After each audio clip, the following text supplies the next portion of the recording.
राधे राधे। इंदिरा एकादशी तिथि 27 सितंबर को दोपहर 1:20 शुरू होगी और 28 सितंबर को दोपहर 2:40 पर समाप्त होगी। उदया तिथि के अनुसार इंदिरा एकादशी व्रत 28 सितंबर को रखा जाएगा तथा 29 सितंबर को सुबह 6:13 से 8:36 तक पारण किया जाएगा। एकादशी व्रत का महत्व। आश्विन मास के कृष्ण पक्ष की एकादशी को इंदिरा एकादशी कहा जाता है।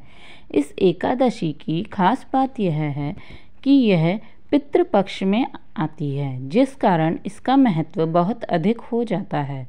मान्यता है कि यदि कोई पूर्वज जाने अनजाने हुए अपने पाप कर्मों के कारण यमराज के पास अपने कर्मों का दंड भोग रहे हैं, तो इस एकादशी पर विधि पूर्वक व्रत कर इसके पुण्य को उनके नाम पर दान कर दिया जाए तो उन्हें मोक्ष मिल जाता है और मृत्यु पर्यंत व्रती भी वैकुंठ में निवास करता है।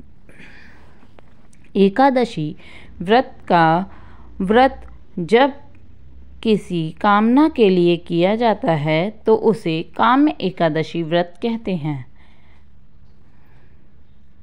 ऐसा व्रत धन, संपत्ति, संतान, आयु, स्वास्थ्य आदि की कामना से किया जाता है। यदि निष्काम भाव से यह व्रत किया जाए तो इसे नित्य एकादशी व्रत कहा जाता है। इस व्रत में भगवान की भक्ति ही मुख्य ध्येय होता है। पुराणों की व्याख्या करने वाले ब्रह्मज्ञानी श्री सूत जी महाराज ने एकादशी के महत्व और उनसे संबंधित कथाओं का वर्णन किया है। उनके अनुसार इंद्रियों पर नियमन यानी संयम करना आवश्यक होता है, इसलिए इसे नियम भी कहते हैं।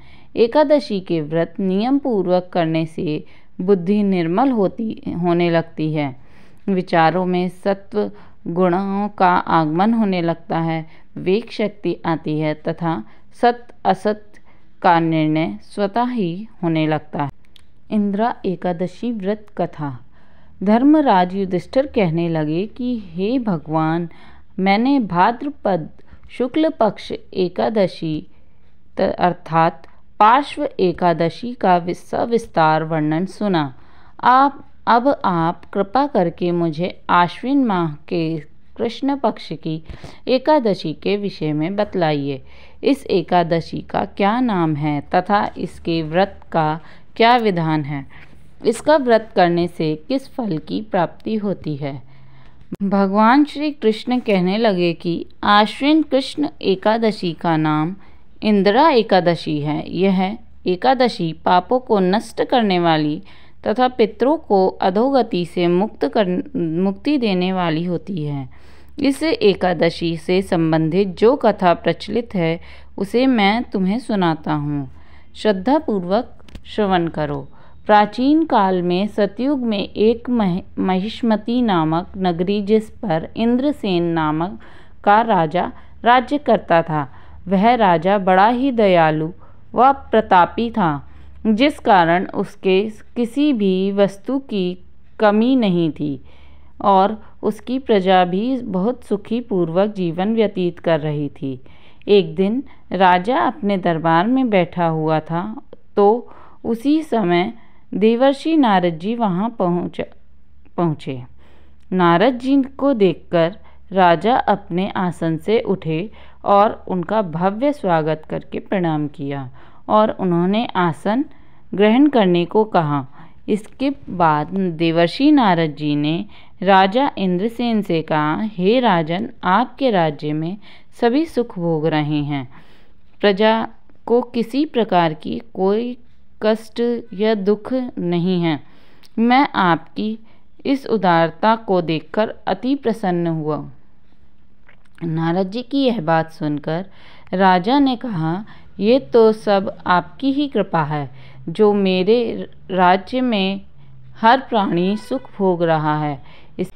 इसके बाद राजा इंद्रसेन ने महर्षि नारद से आने का कारण पूछा और कहा कि मैं आपकी क्या सेवा करूं, जिससे आप प्रसन्न हो जाएं। राजा की ये बात सुन नारद जी बोले, हे राजन, मैं एक बार यमलोक गया तो देखा तुम्हारे पिताजी भी वहीं बैठे हुए थे।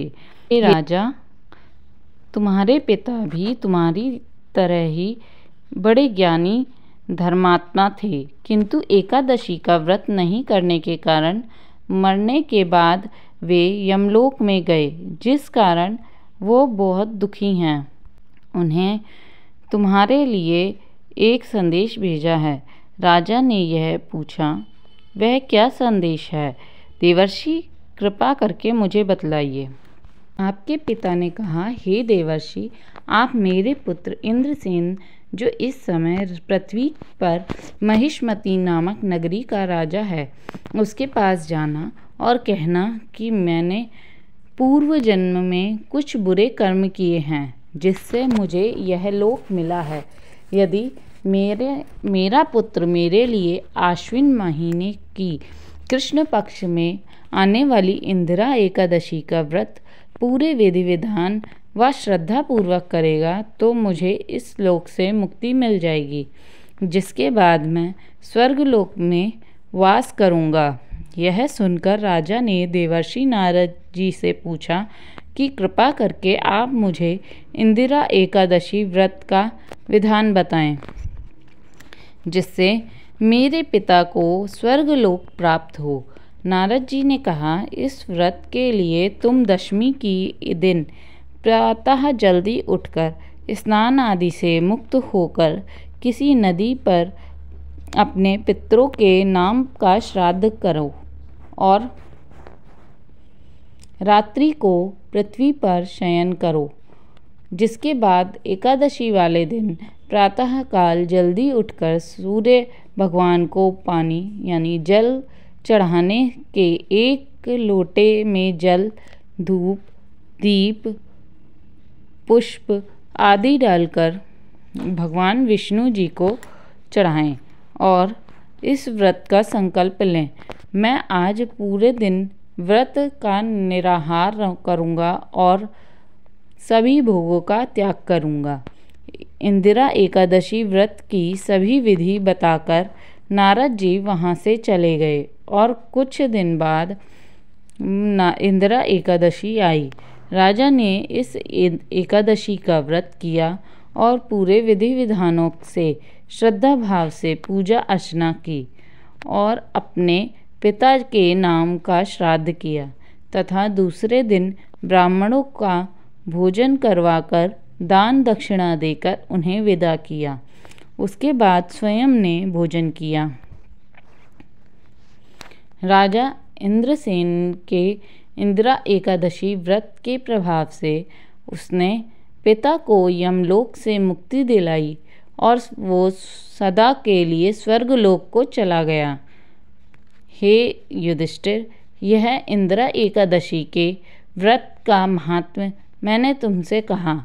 इसके पढ़ने और सुनने से मनुष्य सब प्रकार से पापों से छूट जाते हैं और सब प्रकार के भोगों को भोग कर वैकुंठ की प्राप्ति करते हैं।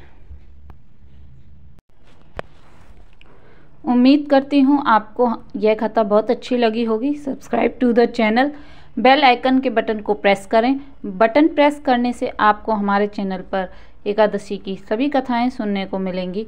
राधे राधे।